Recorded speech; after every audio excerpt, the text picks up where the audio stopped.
hapon po. Ako po ay may nilalagay na din kanina. Nagbablog na ho ako. Areho. Yun. Nilagyan ko na po ng floor mat mga kalayas. Gawa ng para pwede na po siyang tulugan. Ay ngayon po, itong floor mat na ito yung pinili ko mga kalayas. Gawa ng dati. Ganito po yung floor mat namin dun sa bukid. Ngayon mga kalayas, may mga iba-ibang kulay naman. Pero ito yung design na kinuha ko talaga kasi ganitong ganito yung kulay nung floor mat namin dati.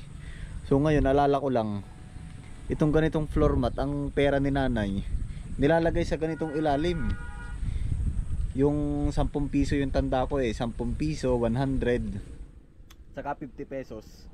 Ayan, yan ang pinakang wallet ni nanay, taguan ng pera. Ngayon mga kalayas, ariho ay ganito na lang, para lalagyan ko po ng tamtax para yung hangin na nandin medyo masasalo pa rin na ring floor mat. Yan, ganito lang naman po. Hindi po natin ito masyadong mababatak ng husto. Gawa ng ari pong ating flooring na coco lumber, may mataas, may mababa. So ngayon po mga kalayas, hindi ako natapos kasi bigla akong lumakas ang ulan. Ay ito po ang nangyari mga kalayas.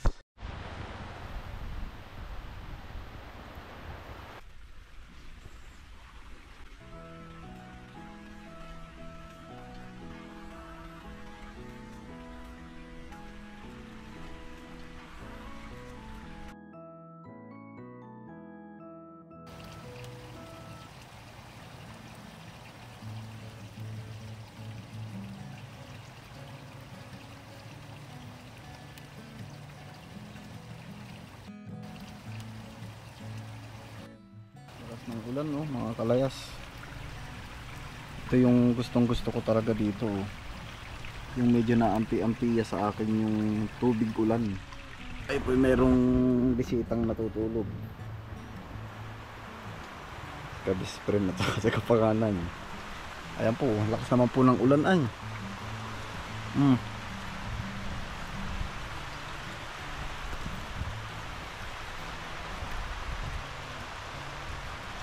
Lakas.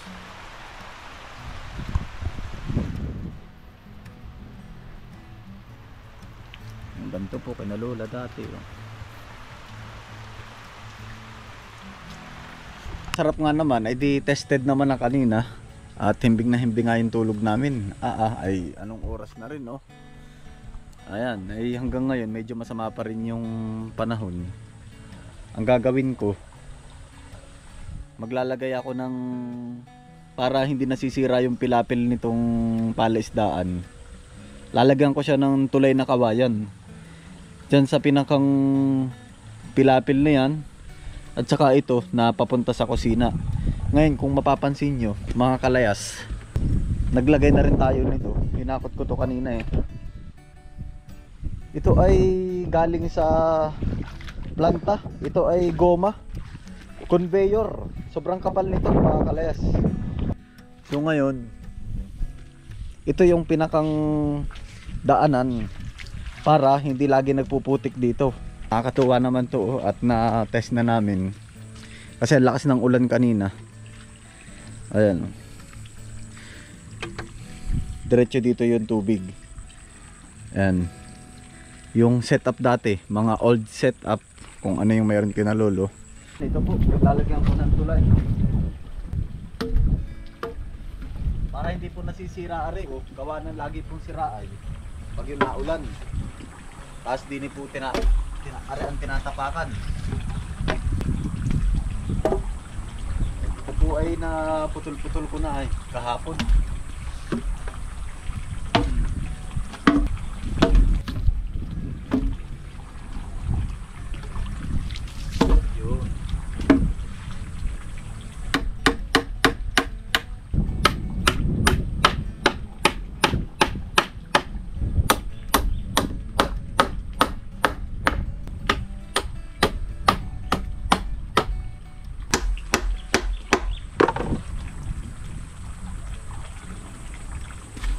Maganda-ganda naman po pag may tulay na ganari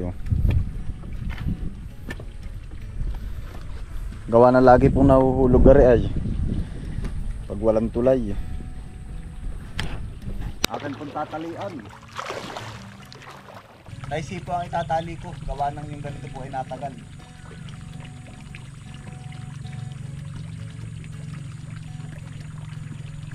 Ganito po yung mga ginagamit sa resort eh.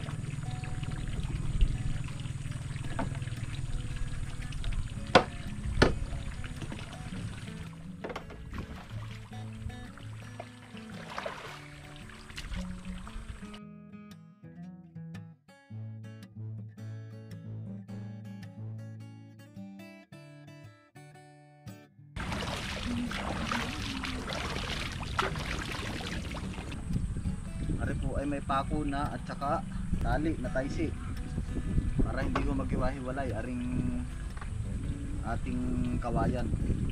Ito na po. Maganda po ay maraming access. Oh.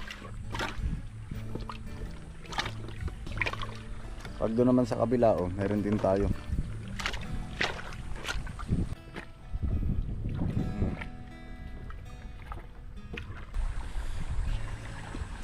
Halos mga native na lang po yung aking ginamit na ikinabit dito. Karamihan po kawayan. Kung ilang porsyento po nitong project po natin. Papawasan ko na po rin ng damo. Para itataniman ko rin ng Vietnam rose. Ito po mga gilid na to.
Ganito po lahat ang gagawin ko. Ang ginagawa ko po dito, tinatanggal-tanggalan ko lang po ng ganari. Ayun yung mga damo po ba. Para siya ay pure na Vietnam rose lang po yung naan dito. Nasisingitan din po ng mga damo sa gitna. Ayun. Pero bihira naman po. Mas nangingibabaw naman na po din yung Vietnam rose. Ganda na oh.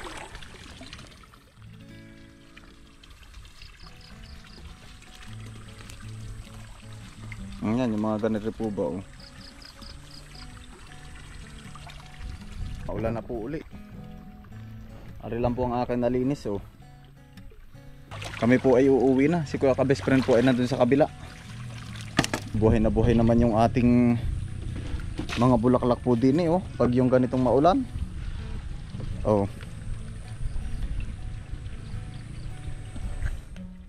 Ayun po, maraming salamat po sa inyong pagsama. Yun lang po ang ating nagawa for this episode. Naggawa po tayo ng floor mat, tapos nagtulay, tsaka nagtabas po ng konti dito.